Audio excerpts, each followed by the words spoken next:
reality of powerful global economic growth pushing up against scarce resources with now sharply rising marginal costs is a new phase for the world economy, and it will take thoughtful leadership to find a way around this, and it won't happen smoothly and by nice, easy market forces. Markets will clear, but painfully, rather than happily, unless there are policies that are appropriately directed to this.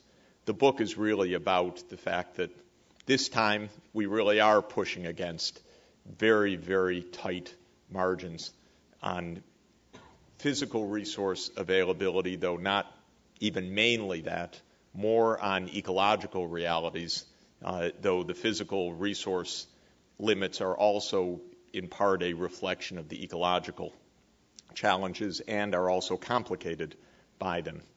So my argument is that with a $70 trillion world economy, even remembering that the dollar isn't what it used to be,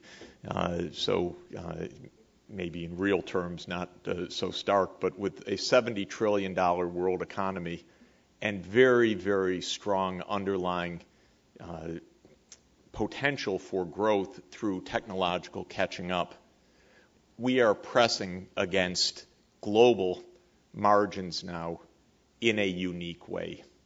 Of course, the whole charge against an argument like this is, oh, that's been said before, starting in 1798, and I'm saying it's true now.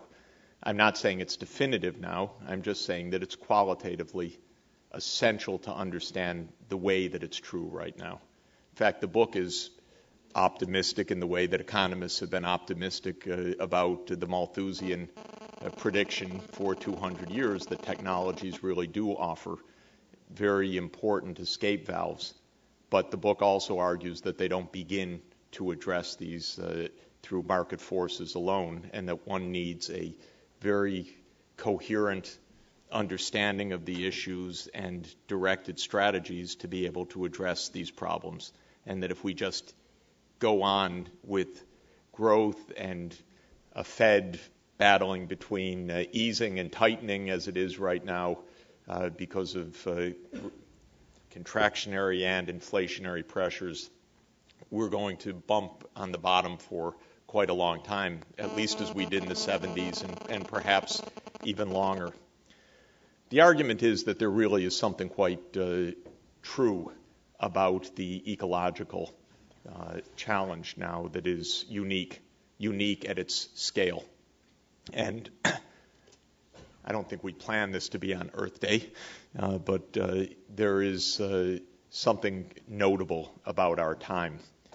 6.7 billion people, $70 trillion of output right now, an average purchasing power adjusted income of $10,000, and an underlying potential growth of the world economy, save for these harsh bumps in the road of probably about 5% per year coming from the powerful capacity of China and India and other countries to narrow technology gaps very, very rapidly right now. 5% growth, of course, is a doubling time of 14 years. And so if this growth is not held up in the end by sharply higher commodities prices and physical limits, ecosystem limits, and huge shocks to production and food supplies and energy supplies and the like, we would see in the next 40 years at least a tripling, or let's say roughly a tripling of this income to more than $200 trillion. The book makes the argument, which I'd be happy to discuss, that we can't do again what we've done because we've really reached critical limits at a global scale. Throughout history, we've always reached these limits at local scale, sometimes disastrously, sometimes not, but there's always been some place to run and some place to hide. And now there really is no place to run and hide at the dimensions of what we're talking about. So I'm making an arithmetic point, which is that with our current technologies, we've really filled up the globe, and we have put so much at risk now that the mechanical kind of growth projections, which I like and use, of continuing rapid growth in China and Asia and continuing economic growth in the United States and so forth, does not add up anymore. The question is what's going to happen in part, although it's not mainly about fortune telling, and also what can one do about it. And the gist of the argument is that, again, we face two kinds of problems with this reality. One is that under current trajectories, where we actually invest remarkably little in solutions and we don't even recognize these problems till they hit the wall, the chances for massive dislocations are very great. Some of the kinds of dislocations that can occur will be even not particularly recognized by us. That will be the kind of hunger crises that are now have been shaking a lot of the poor world for a long time, but are now intensifying dramatically because of the rising real price of food. And we've had now, I don't know, probably a dozen at least, but perhaps 2 or 3 dozen countries with food riots, and at least one government that's fell, Haiti's government that fell a couple of weeks ago due to this. But this is a pretty pervasive phenomenon right now. We're just into this because this is just the first 3 or 4 months of these extraordinary increases of prices. So part of what will happen is a tremendous amount of shock and dislocation of the kind that will pawn off or that will turn into conflict and instability, which on our current model we would try to address through probably through a military or security approach without any chance whatsoever of success. A second possibility is that we continue to see very high real prices. I don't know if continuing rising prices, that doesn't quite make sense, but very, very high real prices of critical commodities, which are enough to choke off a lot of economic growth. And that's what happened actually for 10 or 15 years in the 1970s and 1980s, so that the whole scenario of a robust period of global growth ends not simply because of subprime mortgages, but ends because we really hit some boundaries.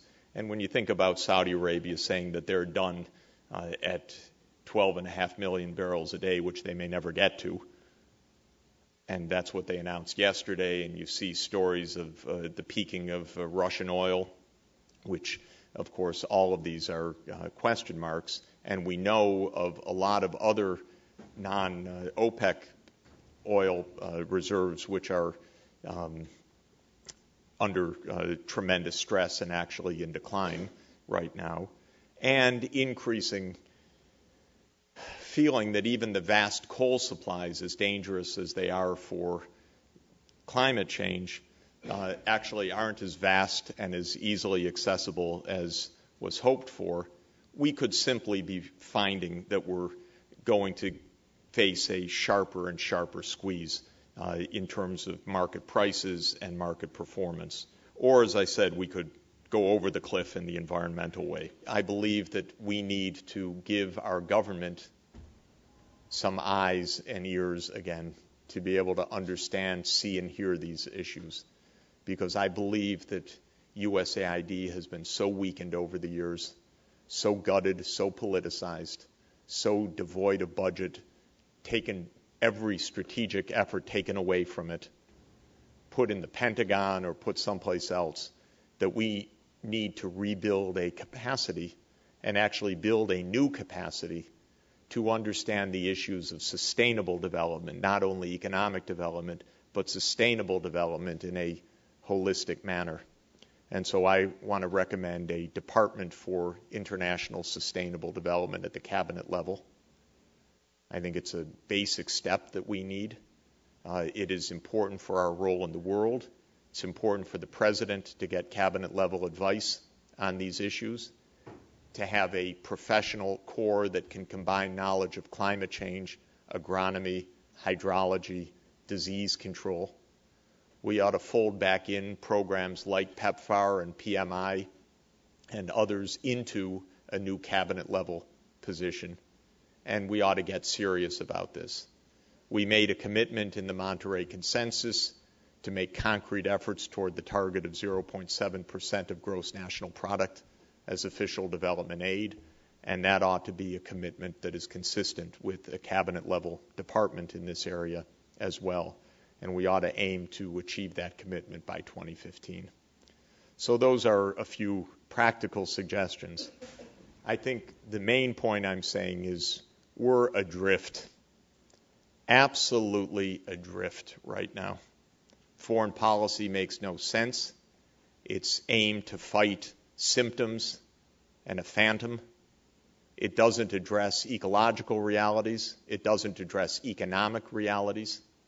It leaves the United States out of the critical dimensions of change in the world right now, and it's time to do something about it.